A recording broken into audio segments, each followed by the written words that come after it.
வணக்கம். இது நம்ம டிஎன்பிஎஸ்சி வீடியோல அப்படிங்கிற சேனல். வாங்க வீடியோக்குள்ள போகலாம். இன்னைக்கு இந்த வீடியோல பார்க்க போறோம் அப்படின்னா 9th ஸ்டாண்டர்ட் தமிழ் தொடர்ந்து குரூப் 4 தேர்வுக்காக நம்ம சேனல்ல பொது தமிழ்ல தான் வீடியோ பார்த்துட்டு இருக்கோம். அந்த வகையில் இன்னைக்கு என்ன நம்ம சேனல்ல பார்க்க போறோம் அப்படின்னா அண்ணாவின் புகழ்பெற்ற பொன்மொழிகள் தான் பார்க்க போறோம். பேரறிஞர் அண்ணாவின் புகழ்பெற்ற பொன்மொழிகள் இங்க சில இருக்கு. அதை கொடுத்துட்டு இது யார் கூறியது அப்படின்னு கேட்பாங்க. அதனால இந்த பாக்ஸ் கொஸ்டினை பார்த்துரும். வீடியோவை ஸ்கிப் பண்ணாம முழுமையா பாருங்க. இன்றும் நிலை பெற்றுள்ள பேரறிஞர் அண்ணாவின் புகழ்பெற்ற பொன்மொழிகள் தான் இங்க கொடுத்துருக்காங்க. வாங்க பொன்மொழிகள் பார்க்கலாம். மாற்றான் தோட்டத்து மல்லிகைக்கும் மனம் உண்டு அப்படின்னு சொன்னது அண்ணா தான். இது ரொம்ப முக்கியம். கத்தியை தீட்டாதே உன்றன் புத்தியை தீட்டு, வன்முறை இரு பக்கமும் கூறுள்ள கத்தி அப்படின்னும் அண்ணா தான் சொல்லியிருப்பாரு. இது எல்லாருக்குமே தெரிஞ்சது, ரொம்ப ஒரு புகழ்பெற்ற வாசகம். எதையும் தாங்கும் இதயம் வேண்டும், இந்த பொன்மொழி சொன்னது பேரறிஞர் அண்ணா தான்.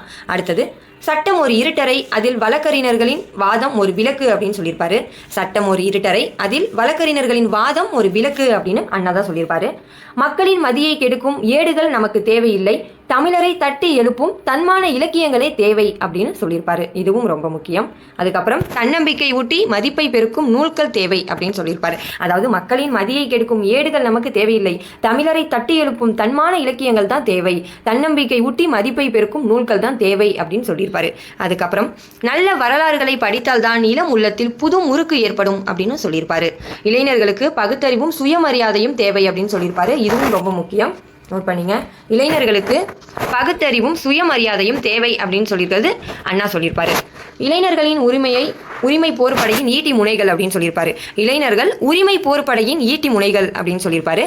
இதுவும் அதுக்கப்புறம் முக்கியம். நடந்தவை நடந்தவையாக இருக்கட்டும், இனி நடப்பவை நல்லவையாக இருக்கட்டும் அப்படின்னு சொல்லியிருப்பாரு. இந்த பாக்ஸ் கொஸ்டின்ல இன்னைக்கு நம்ம என்ன பார்த்துருக்கோம் அப்படின்னா பேரறிஞர் அண்ணாவின் புகழ்பெற்ற பொன்மொழிகள் குறித்து தான் பார்த்துருக்கோம். இந்த வீடியோ உங்களுக்கு பிடிச்சிருக்கும், பயனுள்ள தகவலாம் கிடைச்சிருக்கும் அப்படின்னு நினைக்கிறேன். இந்த வீடியோ பிடிச்சிருந்தா நம்ம சேனலை மறக்காம சப்ஸ்கிரைப் பண்ணிட்டு உங்க ஃப்ரெண்ட்ஸ்க்கும் ஷேர் பண்ணுங்க. நெக்ஸ்ட் வீடியோல பார்க்கலாம். தேங்க்யூ.